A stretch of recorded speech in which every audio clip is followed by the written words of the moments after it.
Okay, this is us leaving the barn. We just go in the bathroom. So, he came back, he's a little bit on the skinny side, not anorexic or anything, but skinnier than when he left.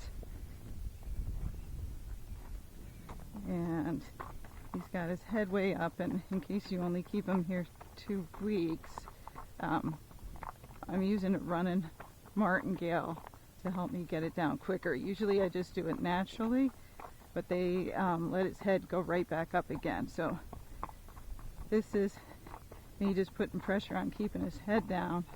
But if I let it go, see, it comes way up, and then he's going the wrong way.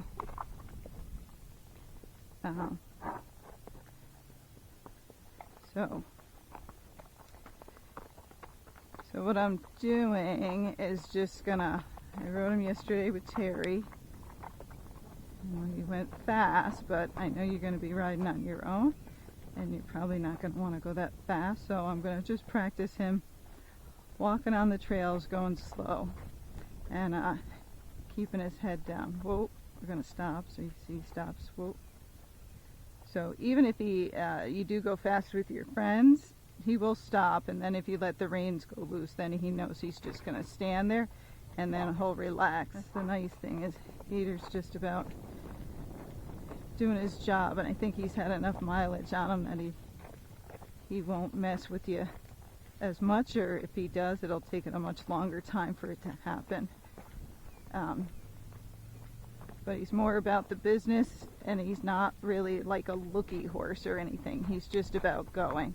So what I'd like to see is when you're riding him, that he keeps his head the level of the horn or below the horn, because that's going to help in his gaits. His gaits are natural, like JoJo's gaits. I'm going to make some serpentine, because you'll see he's walking out. So I'm going to use this serpentine to help with his lateral bending, and it'll take away some of the forward motion without me just pulling on the horse. So what I do is, if they're too fast, I just give them a job to do. Oh, you want to go fast? Let's do serpentine then for whatever, the next 10 minutes. So now he slowed down, you see? So now I'm going to go straight again. And then if he starts getting fast, I'm going to serpentine or leg yield. And if you don't know how to do those, I'll show you how. But this is our leg yield, so I'm pushing him off my right leg, and he's better off your left leg than he is off the right. But I taught him all this when he was here last time. So, and he did remember, so that's him moving off my left leg. So when you leg yield, you're going forward and sideways at the same time. So this is off my right leg. And if they try to go faster, I just use light leg with him. You don't need much. Then I'm holding until he slows down, and then I give, and then I hold, and then I give. So now this is off the right leg. So I'm holding, and I'm going to give, hold, give, hold, give. So you don't have a death grip on that. And then I'm going to push him off my left leg. So this way they get good at your arena work without being in the arena. Okay. So now I'm going to relax. I just relaxed everything, and I'm just going to go straight. So you'll see he's moving. I got no leg on him, but his head's staying below the horn. There's the horn. Now I'm just half halting on the rein. Let me tell you how much I'm doing it. Half halt. Half halt in the little right leg because he got crooked.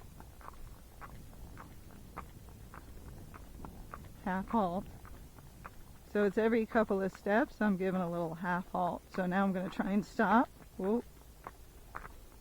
Because you might want to stop on the trail. The cows are up there. Good boy. So he's just playing with the bit. Now you'll see his head come back up. So I'm going to put pressure to get back down. As soon as it goes down, I'm going to let go. So in time, you shouldn't need that running martingale. But for now, that's probably the worst thing he's going to do, is try to get that head up in the air. And if he just knows he can't bring, whoops, hey, he can ice skate too.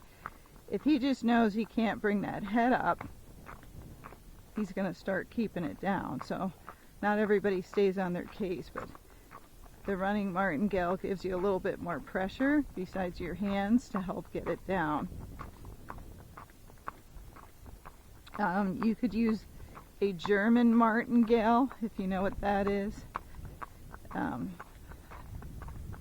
That's fine, but you have to have a bit that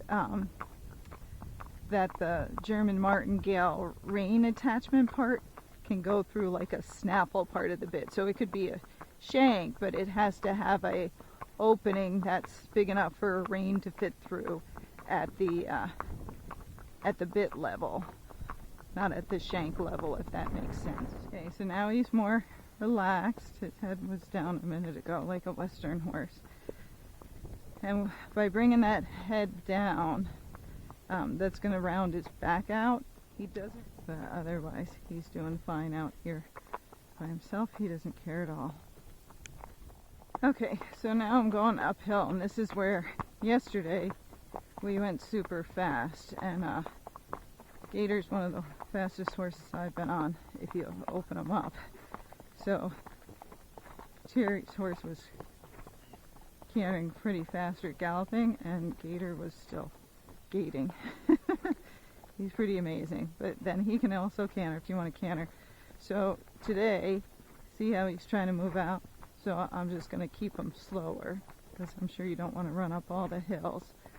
And it's also a test to see, hey, if I come out here and go really fast one day, are you going to be able to go slow the next day? And he is. He's pulling some, but not bad. And I just half halt, and then I let go, and I half halt, and then I let go. And the half halt, you're just squeezing on the reins, holding, and then you're opening your fingers up. So right now his head's coming up, I'm squeezing on the reins, holding, now I'm opening my fingers up.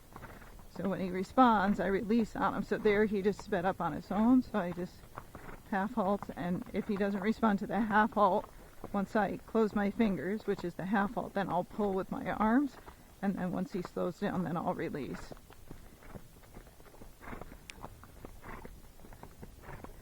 But this is his gait. He does shake his head up and down because he has overreach, and the walk-in horses are supposed to shake their heads up and down. But each one feels and moves differently. If you had a spotted saddle before, they usually don't have a lot of overreach, so if they have a head shake, it's very minor. But the horses that overreach and really use their shoulders, their heads go up and down. It's not a sign of lameness, but it confuses the vets a lot.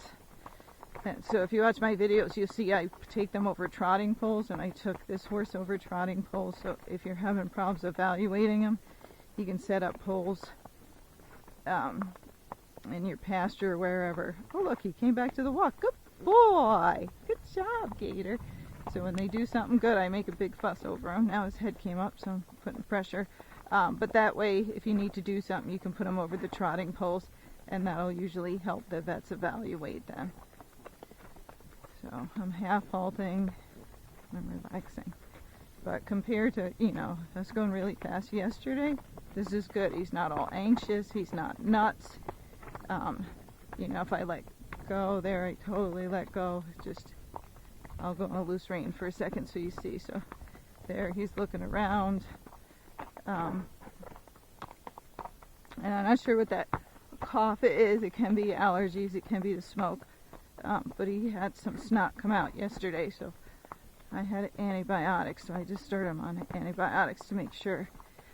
My horse has a cough like that, and it's allergies, so not a vet, I don't know, but and he didn't have any snot today, but might as well treat it with all this smoke and stuff going on just in case it is a cold, so it doesn't get worse.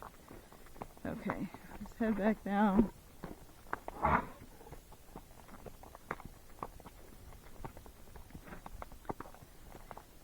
But see, he has lots of stamina, even with him coughing. He's making it up this hill just fine, so this guy's like a bulldozer. Oh, so there's deer up there on the left. I don't know if you can see them. but see, Gator doesn't even care. Oops.